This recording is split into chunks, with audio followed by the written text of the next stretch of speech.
நீதிமொழிகள் 26ஆம் அதிகாரத்தை எடுத்துக்கொள்வோம். நீதிமொழிகள் 26ஆம் அதிகாரத்திலே 17வது வசனத்தை எல்லாரும் நம்ம வாசிக்கலாமா? நீதிமொழிகள் 26ஆம் அதிகாரம் 17வது வசனத்தை நம்ம வாசிப்போமே. ஆனால், வழியிலே போகையில் தனக்கடாத வழக்கிலே தலையிடுகிறவன் நாயை காதை பிடித்திழுக்கிறவனை போல் இருக்கிறான். நல்லா கவனிங்க. வழியிலே போகையில் தனக்கடாத வழக்கில் தலையிடுகிறவன் நாயை காதை பிடித்திழுக்கிறவனை போல் இருக்கிறான். இந்த வசனத்தினுடைய அர்த்தம் என்ன அப்படின்னா, தனக்கு தேவையில்லாத ஒரு வழக்குல தலையிடுகிற ஒரு பர்சன் ரோட்டில் போற நாயினுடைய காதை பிடிச்சி இழுக்கிறதுக்கு சமமா. அது வாட்டுக்கு ஒழுங்கா போயிட்டு இருக்குது, அதனுடைய காதை பிடிச்சி இழுத்தா அந்த நாய் உங்களை சும்மா விடுமா? அதுதான் இந்த வசனத்தினுடைய அர்த்தம், அதுதான் இந்த வசனத்தினுடைய அடையாளம். நான் ஆண்டவருடைய பிள்ளைகளே, என்னுடைய ஊழிய நாட்களிலே நான் ஜெபிக்கிற மிக முக்கியமான ஜெபம் எந்த ஜெபம்னா, ஆண்டவரே, எனக்கு தேவையில்லாத எந்த வழக்கிலையும் நான் தலையிடவே கூடாதுப்பா, தலையிடவே கூடாதுப்பா. இது நிறைய வரும். அதுவும் ஊழியக்காரங்களா இருக்கிறவங்களுடைய வாழ்க்கையில பார்த்தீங்க அப்படின்னா தேவையில்லாத வழக்கு நிறைய வரும். அதுல போயிட்டாங்க அப்படின்னா நிறைய ஊழியக்காரர்களுடைய ஊழியங்கள் கூட உடைஞ்சு போயிருக்கிறதுக்கு காரணம் இந்த காரணம் தான். தேவையில்லாத ஒரு பிரச்சனை இல்லை, ஒரு அசுத்த பிரச்சனை இல்லை, வேண்டாத ஒரு பிரச்சனை இல்லை, அந்த பிரச்சனையில இவங்க தலையிட்டு அந்த பிரச்சனையை சரி பண்ண போலான்னு சொல்லி போய் எத்தனையோ பேர் சிக்கல்ல மாட்டி இருக்கிறத என் கண்கூடா நான் பார்த்துருக்கிறேன். ஆண்டவருடைய பிள்ளைகளை, நான் உங்களுக்கு ஒரு சாட்சி சொல்றேன். ஒரு ஒரு ஒரு வாலிப தம்பி, அவன் ஒரு தவறான ஒரு முறையில ஒரு வீட்டிலே ஒரு பழக்கத்தோட இருந்தான். இது உங்களுக்கு தெரிஞ்சுக்கணுன்றதுக்காக சொல்றேன். ஒரு வீட்டில் ஒரு தவறான பர்சன், அவங்களோட ஒரு தவறான பழக்க வழக்கத்துல அவன் இருக்கிறான். அப்போ அதை அவங்க அம்மா அப்பா கேள்விப்படுறாங்க. அவங்க அம்மா அப்பா கேள்விப்பட்ட உடனே அவங்களுக்கு ரொம்ப ஷாக் ஆகுது. ஷாக் ஆன உடனே அவங்க என்ன பண்றாங்க அப்படின்னா, அவன் வெளியூர்ல இருக்கிறான். வெளியூர்ல ஒரு தெரிஞ்சவங்க அவங்களுக்கு இருக்காங்க. அவங்களுக்கு ஒரு ஃபோன் பண்றான். அந்த பிரதருக்கு ஃபோன் பண்ணி, பிரதர், இந்த மாதிரி என் பையன் அவர் போற வழி சரியில்லை, அவன் ஒரு தவறான இதுல போயிட்டு இருக்கிறான், தயவு செய்து எப்படியாவது அவனை அந்த இடத்துல இருந்து கொஞ்சம் விலக்கி விட்டுருங்க, அந்த கான்டாக்ட்ல இருந்து அவன் வெளியே வரணும் அப்படின்னு சொல்லி இவர்கிட்ட ஆலோசனை சொன்ன உடனே இவர் என்ன பண்றாரு அப்படின்னு சொன்னா, அது எந்த நபர்னு பார்த்து அந்த வீட்டுக்கு போறாரு. அந்த வீட்டுக்கு போய் அந்த நபரிடத்திலிருந்து அவனை பிரிக்கிறதற்காக இவர் போய் உள்ள போயிட்டு அவங்கள்ட்ட சண்டை போடல. போன உடனே இவருடைய மனசுலையும் அவங்க பேசின வார்த்தைகள் எல்லாரும் பேசப்பட்டு இழுப்புண்டு அந்த பையனை கழட்டி விட்டாரு. ஆனா இவர் அங்க மாட்டிட்டாரு. இவர் தொடர்ந்து பேச ஆரம்பிச்சிட்டாரு. இப்போ அந்த பையன் காப்பாற்றப்பட்டு தன்னுடைய ஊருக்கு போயிட்டான், அவன் செட்டில் ஆயிட்டான். ஆனா இவர் தன்னுடைய பிள்ளைகளையும் தன்னுடைய குடும்பத்தையும் இழந்து அவருடைய சூழ்நிலை மாற்றப்பட்டு மதிப்பா இருந்த மனுஷன் தன்னுடைய மதிப்பெல்லாம் இழந்து, உண்மையிலே கண்கூடா நான் பார்த்திருக்கிறேன், கடைசியில இந்த உலகத்துல இனி இந்த கெட்ட பேரோட நம்ம வாழவே முடியாதுன்னு சொல்லி தன்னுடைய வாழ்க்கையை அவரே முடிச்சுக்கிட்டாரு. இனி நான் வாழ மாட்டேன், இனி எதுக்கு வாழ போறேன் அப்படின்னு சொல்லி தற்கொலை பண்ற மாதிரி தன்னை முடிச்சுக்கிட்டாரு. காரணம் வேற எதுவுமே இல்லை, தனக்கு தேவையில்லாத ஒரு வழக்குல போய் இந்த ஜபத்துல இருக்கிற நிறைய பேர் இப்படிப்பட்ட காரியம். அடுத்த அந்த பிரச்சனை பக்கத்து வீட்டுக்காரங்களுடைய பிரச்சனை இல்ல, ஆண்டவருடைய பிள்ளைகளே, உங்களுக்கு எதுக்கு? உங்களோட வேலை பார்க்கறாங்களா, வேலை பார்க்கறதோட சரி, உங்களுக்கு அவங்க தலைவரா இருக்காங்களா, அதோட சரி, இன்னொரு தேவையில்லாத வழக்குல நீங்க போய் தலையிட்டு, நான் சொல்றேன், உங்களால கண்டிப்பா அதை நியாயம் தீர்க்க முடியாது.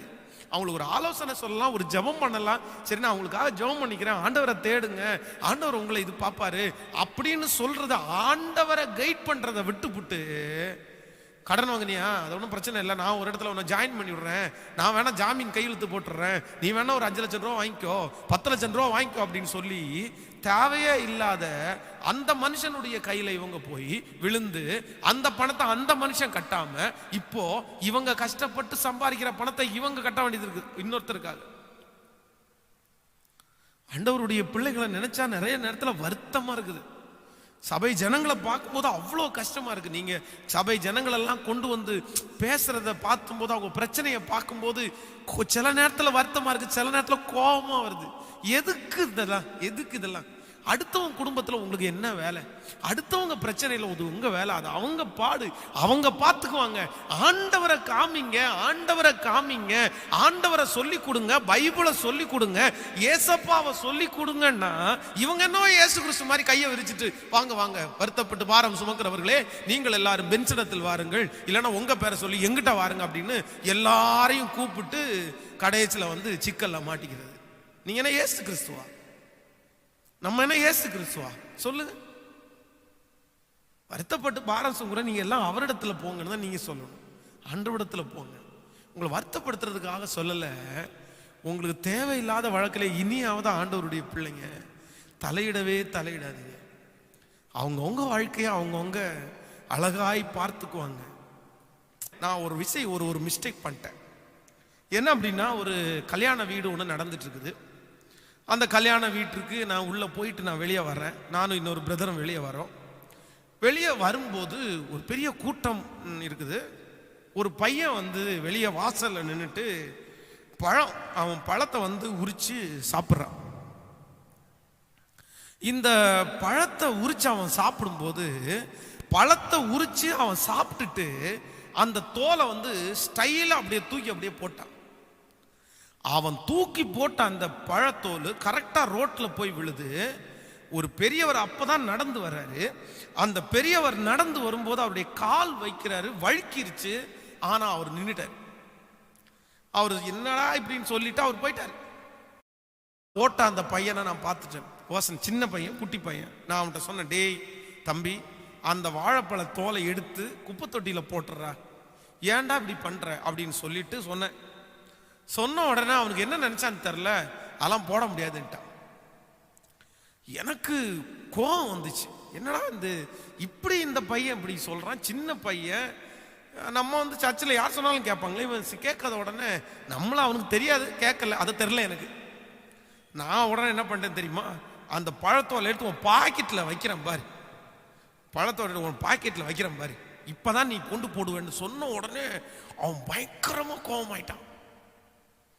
அது வரைக்கும் சின்ன பையன் கோபமா இருந்தவன் ரொம்ப நர்வஸ் ஆகி கத்த ஆரம்பிச்ச உடனேயே நான் அப்படியே அமைதியாயிட்டேன். என் கூட வந்த பிரதர் வந்து அவனை வந்து கூல் டவுன் பண்ணி, சரிப்பா அவர் நல்லது தானே சொன்னாரு அப்படின்னு சொல்லிட்டு கூல் டவுன் பண்ணி ஆஃப் பண்ணிட்டாரு. அப்புறம் தான் கார்ல ஏறி உட்காந்து நானே யோசிச்சேன், ஒன்று அந்த பழத்தோல் பெரியவர் விழுந்துட்டார் அப்படின்னா நான் என்ன பண்ணியிருக்கணும் தெரியுமா, அந்த பழத்தோலை நானே எடுத்து குப்பை தொட்டியில போட்டுட்டு, தம்பி இந்த மாதிரிலாம் போடாதடா அப்படின்னு சொல்லி இருந்தா அது மரியாதை. இல்லை அப்படின்னா அவன் கண்ணுக்கு முன்னாடி நானே எடுத்து போட்டிருந்தா கூட, ஒன்றும் சொல்லாம போயிருந்தா கூட அவனுக்கு இது பண்ணியிருக்கும். இவன் பாக்கெட்ல வைக்கிறான் பாருன்னு சொன்னது தப்பா போச்சுங்க. ஆனா என்னமோ கர்த்தர் நம்ம கூட இருந்தனால அன்னைக்கு காப்பாத்தி விட்டார். இல்லைன்னா அவன் பாட்டுக்கு கத்தி சத்தம் போட்டு யாராவது வந்திருந்தா அது நல்லா இருந்திருக்காருல்ல அந்த இடத்துல. அப்போ அன்னைக்கு ஆண்டவரத்துல மன்னிப்பு கேட்டான், ஆண்டவரே இந்த மாதிரி பிரச்சனை நம்ம மாட்டிடக்கூடாது அப்படின்னு. இது என்னமோ ஒரு சாதாரணமான விஷயமா இருக்கலாம், ஆனா இங்க இருக்கிற உங்களுடைய வாழ்க்கையில நீங்க நினைச்சு பாருங்க, இந்த மாதிரி எத்தனை பேருக்கு தேவையில்லாத வழக்குல இன்னைக்கு தலையிட்டு இன்னைக்கு கஷ்டப்பட்டு இருக்கிறவங்க எத்தனை தேவ பிள்ளைங்க. உங்களுக்காக நான் ஜெபம் பண்றேன். இனியாவது இந்த உபவாச ஜெபத்திற்கு பிற்பாடாவது தயவு செய்த ஆண்டவருடைய பிள்ளையே நீங்க செய்யாதீங்க. இந்த ஃப்ரெண்டுக்கு அடைக்கலம் கொடுக்கறது, காதலருக்கு அடைக்கலம் கொடுக்கறது, இந்த மாதிரி வேலையெல்லாம் உங்களுக்கு வேணாம். கேட்டா காதலர்களுக்கு இவர் அடைக்கலம் எல்லாம் எதுக்கு இதெல்லாம்? எதுக்கு? ஆண்டவருடைய பிள்ளைகளுக்கு அழகா அவங்களுக்கு தூக்கி நம்ம வீட்டில் நமக்கே படுக்கிறதுக்கு இடம் இல்லை, மூணாவது ஒரு நபருக்கு தேவை. நம்ம பண்ணலாமா? அது ஆண்டவருடைய பிள்ளைகளுக்கு அவசியமற்றதாயிடுச்சு. அதனால மிக முக்கியமான ஒன்று என்ன அப்படின்னா, நீங்க உதவி செய்யணும், நீங்க அவங்களுக்காக ஜெபம் பண்ணணும், நீங்க அவங்களுக்கு இயேசு கிறிஸ்துவை காமிக்கணும். ஆனா பிரச்சனைக்குள்ள போய் நின்றாதீங்க. பிரச்சனைக்குள்ள போய் நின்றீங்க அது வந்து அந்த அந்த மாதிரி இருக்கிறவங்களுக்கு அது சரி. ஆண்டவருடைய கர்த்தருடைய வார்த்தை இங்க சொல்லுது, தேவையில்லாத வழக்குல தலையிடுகிற ஒரு நபரு நாயினுடைய காதை பிடிச்சு இழுக்கிறதுக்கு சமம். கண்டிப்பா அது நம்மளை சீண்டாம விடாது.